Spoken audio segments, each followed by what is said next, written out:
Episode में उम्मीद है पूरी फैमिली अच्छी होगी। कहानी का सिलसिला लगातार जारी है और आप लोगों की डिमांड और फरमाइश पे अब कहानियां नई नई हैं। एक आईएएस अफसर अपने आप में ताकतवर, लेकिन उस आईएएस अफसर की पत्नी के साथ एक नेता का बेटा रेप करता है, लगातार रेप करता है। न सिर्फ उनकी पत्नी के साथ बल्कि उस आईएएस अफसर की मां के साथ, भतीजी के साथ, घर में काम करने वाली 2 नौकरानियों के साथ। और ये सारी चीजें 2 साल तक दबी रहती हैं।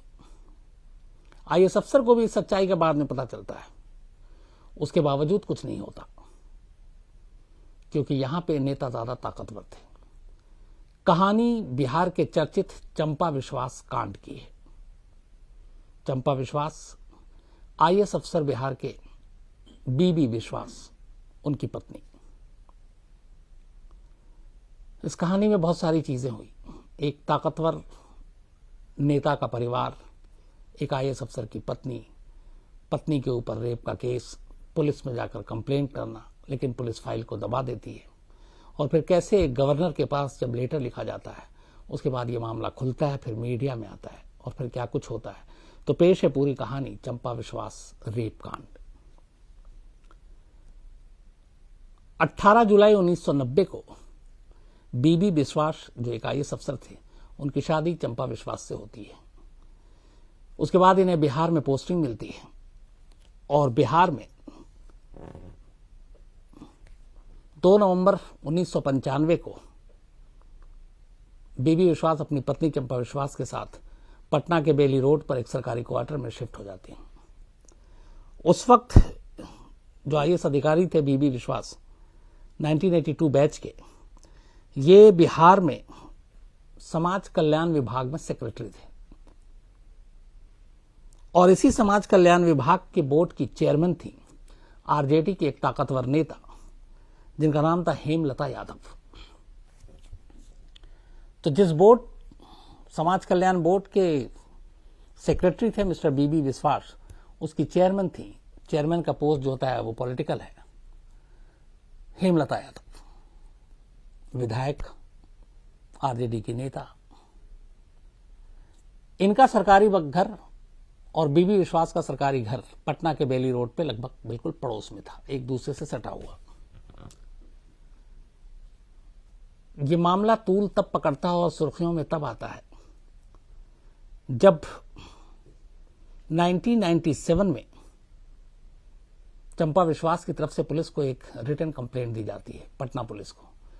और उसमें यह था कि जो हेमलता यादव है, उनका एक बेटा है जिसका नाम है मृत्युंजय यादव, 27 साल उसकी उम्र। उन्होंने कहा कि वो लगातार 2 साल से उनके साथ रेप कर रहा है।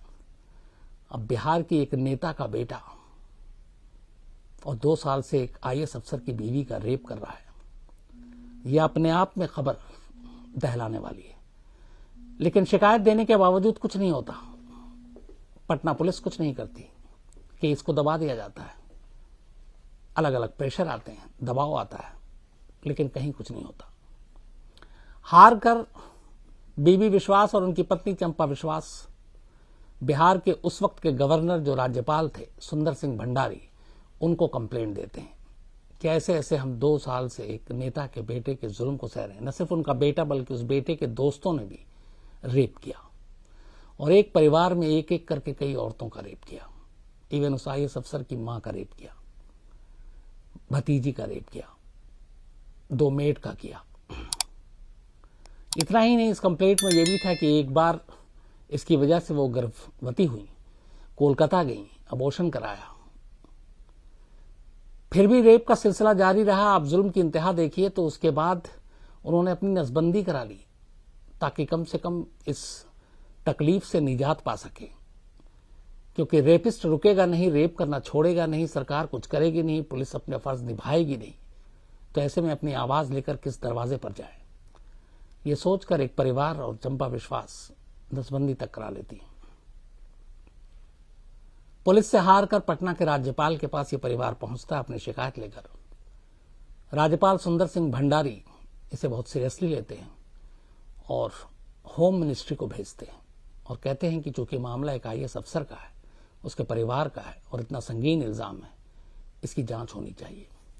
उस वक्त पटना के डीजीपी नियाज अहमद थे, वो अपनी तरफ से भी जांच करते हैं, लेकिन उस जांच में कुछ नहीं निकलता। वो एक तरह से इस आरोप को नकार ही देते हैं, क्योंकि बिहार पुलिस ईमानदारी से काम नहीं करना चाहती थी। क्योंकि तब सत्ता में जो सरकार थी, उस सरकार के एक विधायक के बेटे के ऊपर ये सारे इल्जाम थे, और साथ में उस विधायक के ऊपर भी इल्जाम थे कि उनकी मौजूदगी में ये सब कुछ हुआ और मां खामोश रही, और मां इस जुर्म में बराबर की शरीक है। पटना पुलिस ने भी कुछ नहीं किया, गवर्नर के पास लेटर गया, तब भी कुछ नहीं हुआ। ये मामला पहली बार तब फिर तूल पकड़ा जब उस वक्त बिहार में अपोजिशन के लीडर थे सुशील कुमार मोदी, जो अभी भी बिहार के शायद उप मुख्यमंत्री हैं, बड़े नेता हैं, कद्दावर नेता हैं।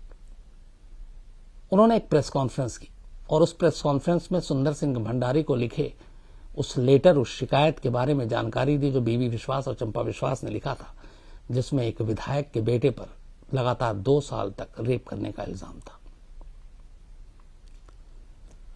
जब ये प्रेस कॉन्फ्रेंस की, उसके बाद ये खबर मीडिया में आई, उसके बाद ये फ्रंट पेज पे खबर आई। पहली बार लगा कि ये कौन सा जंगल राज है जहां पे एक आईएएस अफसर का परिवार भी महफूज नहीं है। और वैसे भी बहुत सारे ऐसे कांड हो चुके थे बिहार में, जंगल राज का उस वक्त खिताब भी मिला था, हर तरफ कानून व्यवस्था चौपट थी।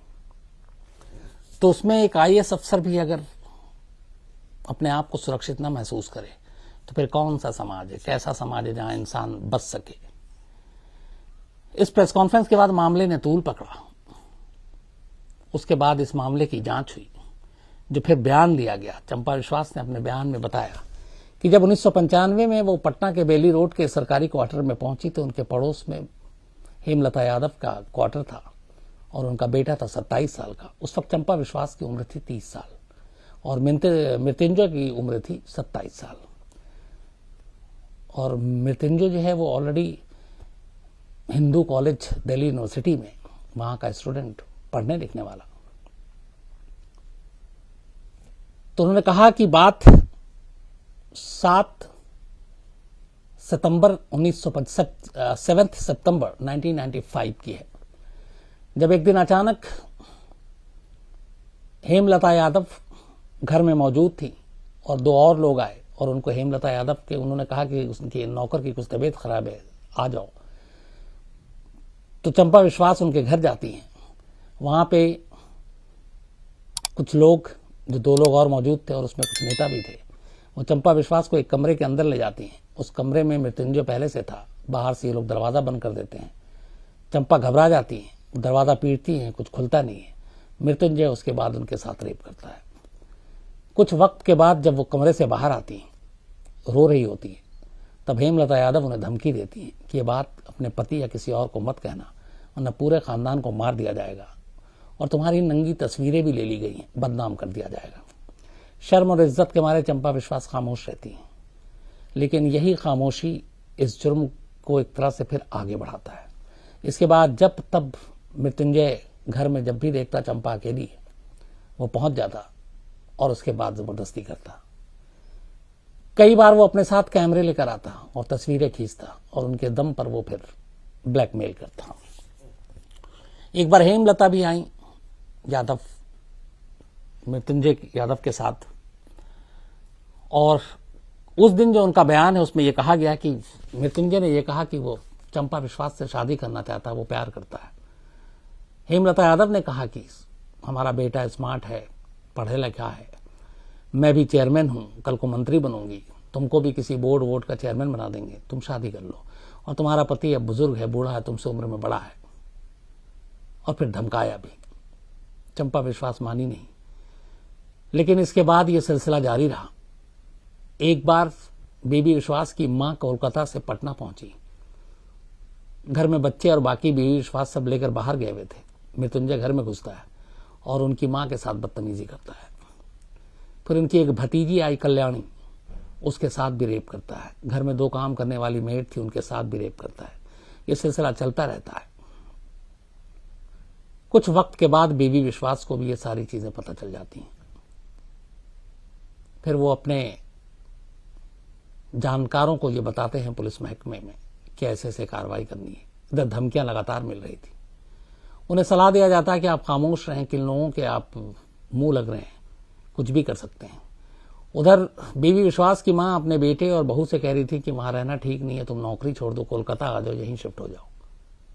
लेकिन नौकरी भी थी, खामोश रहे और यह सिलसिला चलता रहा। 95 से लेकर 97 तक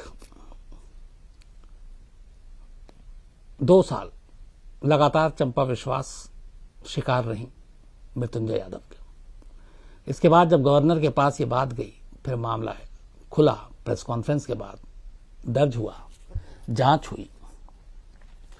इस जांच के बाद 1997 में जब प्रेशर पड़ा तो मृत्युंजय यादव को गिरफ्तार कर लिया गया, पुलिस ने गिरफ्तार कर लिया। लेकिन उसकी गिरफ्तारी के बाद हेमलता यादव गायब हो गई। हालांकि उस वक्त विधानसभा में भी ये मामला उठा और विधानसभा के जो स्पीकर थे उन्होंने विधानसभा में ये कहा कि मैं हेमलता यादव के परिवार को पर्सनली जानता हूं और मृत्युंजय जैसा लड़का ऐसा कोई काम नहीं कर सकता है। मतलब आप विधानसभा में नेता तक क्लीन चिट दे रहे थे एक रेपिस्ट को। ये मामला भी तूल पकड़ा। खैर, तमाम दबाव के बाद जब प्रेशर चारों तरफ से पड़ा, मामला खुल गया, मीडिया में आ गया, तो मजबूरन सरकार को हरी झंडी देनी पड़ी और मृत्युंजय को गिरफ्तार कर लिया गया। पर हेमलता भाग गई, क्योंकि अब उनके खिलाफ भी मुकदमा वही था, धाराएं वही थी। 2 महीने तक वो भागी रही, पुलिस ने ढूंढती रही और आखिरकार 2 महीने बाद हेमलता यादव ने भी सरेंडर कर दिया। करीब 5 साल तक जेल में रहा मृत्युंजय। 5 साल के बाद उसे जमानत मिल गई, बाहर आ गया। हेमलता यादव भी 3 साल से ज्यादा जेल में रही, फिर बेल पे बाहर आ गई। मुकदमा चलता रहा। 2002 में पटना की लोअर कोर्ट ने अपना फैसला सुनाया और इस फैसले में मृत्युंजय को चंपा विश्वास के रेप के लिए गुनहगार ठहराया और 10 साल कड़ी सजा का ऐलान किया मृत्युंजय के लिए। इस गुनाह में शामिल होने के लिए मृत्युंजय की मां हेमलता यादव को अदालत ने 3 साल की सजा सुनाई 2002 में। लेकिन उस वक्त तक हेमलता यादव 3 साल से ज्यादा की सजा ऑलरेडी जेल में काट चुकी थी, उसके बाद बेल पे बाहर आई थी। इसलिए फिर उन्हें आगे जेल जाने की जरूरत ही नहीं पड़ी, क्योंकि जब फैसला आया तब तक वो 3 साल की सजा काट चुकी थी और अदालत ने 3 साल की ही सजा सुनाई थी। 10 साल की सजा मृत्युंजय को मिला। इसके बाद इस फैसले को मृत्युंजय ने हाई कोर्ट में चैलेंज किया। 8 साल बीते। इन 8 सालों में मृत्युंजय फिर जमानत पे बाहर रहा। 2010 में पटना हाईकोर्ट ने अपना फैसला सुनाया और पटना हाईकोर्ट ने लोअर कोर्ट के फैसले को पलट दिया और मृत्युंजय कुमार को बरी कर दिया। निचली अदालत ने 10 साल की सजा सुनाई थी, ऊपरी अदालत ने सीधे सीधे बरी कर दिया। दलील क्या दी गई? दलील ये दी गई कि 2 साल तक लगातार रेप होता रहा। उसमें कई ऐसे लूपहोल्स हैं जो चंपा विश्वास के खिलाफ जा रहे हैं कि 2 साल तक वो खामोश रहीं। उनके पति एक IAS अफसर थे, इतने ताकतवर थे। क्यों जमाने के सामने ये बातें नहीं रखी गई? क्यों उन्होंने गर्भपात कराया? क्यों उन्होंने नसबंदी कराई? उनके परिवार की बाकी एक कर महिलाओं के ऊपर ये जुल्म ढाते रहे, तब भी वो खामोश क्यों रही? और जो डिफेंस के वकील हैं उन्होंने तर्क ये दिया कि दरअसल चंपा विश्वास और मृत्युंजय के बीच एक प्रेम संबंध था और यही वजह है कि ये 2 साल तक चला। लेकिन उसके बाद चंपा विश्वास मृत्युंजय से शादी के लिए अड़ गई और इसीलिए जब मृत्युंजय ने मना किया तो उन्होंने ये इल्जाम लगाकर इस परिवार को बदनाम करने की कोशिश की। गवाह और सबूत जिस तरीके से एक इन्वेस्टिगेटिव एजेंसी को देनी चाहिए थी वो दे नहीं पाए। जो सरकारी वकील थे जिसको जिस तरीके से केस को कोर्ट में रखना चाहिए वो रख नहीं पाए। नतीजा ये हुआ कि एक IAS अफसर का परिवार जो एक नेता के बेटे के हाथों 2 साल तक लुटता नुचता रहा, उसे देश के कानून ने बरी कर दिया। इस केस के दौरान कंप्लेन के बाद बहुत सारी धमकियां मिल रही थी, तो बीबी विश्वास और चंपा विश्वास पटना छोड़कर दिल्ली आ गए, दिल्ली में रहने लगे। एक और दलील ये दी गई सरकारी वकील की तरफ से, हेमलता यादव की तरफ से भी, कि ये सारे इल्जाम इसलिए लगाए थे बीबी विश्वास ने क्योंकि जब वो समाज कल्याण बोर्ड में सचिव थे और उस बोर्ड की चेयरमैन हेमलता यादव थी, तब उन्होंने कई अनियमित छुट्टियां ली थी गलत तरीके से और उसकी जांच चल रही थी, और उस जांच से बचने के लिए उन्होंने ये इल्ज़ाम लगाकर दबाव डालने की कोशिश की। दूसरा इल्ज़ाम ये लगाया गया कि जब वो समाज कल्याण बोर्ड के चेयरमैन थे तो करीब 500 ऐसी नौकरी की भर्तियां हुई थी जिसमें घोटाले हुए थे। उस घोटाले के लिए उनके खिलाफ जांच चल रही थी और उस जांच की वजह से उन्होंने ये इल्ज़ाम लगाया। तो दोनों तरफ से इल्ज़ाम, दोनों तरफ से आरोप प्रत्यारोप होते रहे। परिवार डर के मारे पटना छोड़ चुका था, दिल्ली आया। इसके बाद चूंकि फिर बिहार और झारखंड अलग हो गया तो बीबी विश्वास को झारखंड कैडर मिला। वो 2000 में ही झारखंड चले गए, वहां पे कुछ वक्त रहे, बाद में उनकी मौत हो गई। चंपा विश्वास ने पटना छोड़ा, दिल्ली छोड़ा, फिर झारखंड गई। उसके बाद उन्होंने झारखंड छोड़ दिया और अब वो कोलकाता में बहुत ही गुमनाम जिंदगी गुजार रही हैं। इस अफसोस और इस गिले के साथ कि एक ताकतवर शख्स एक इतने बड़े अफसर की पत्नी होते हुए वो अपनी अस्मत, अपनी आबरू को नहीं बचा पाई, और एक नेता और उसका परिवार उन्हें कुचलता रहा, और एक नेता के बेटे ने अपनी ताकत के बलबूते पर न सिर्फ उन्हें रौंदा बल्कि कानून की जंग में भी वो जीत कर निकल गया। बिहार में ऐसे बहुत सारे कांड हुए, बॉबी कांड हो, शिल्पी जय कांड हो, लेकिन एक चीज और है कि अब थोड़ी सी एक तब्दीली आई है कि अदालतें अब सख्त हैं, कई बार सजा सख्त मिलती है।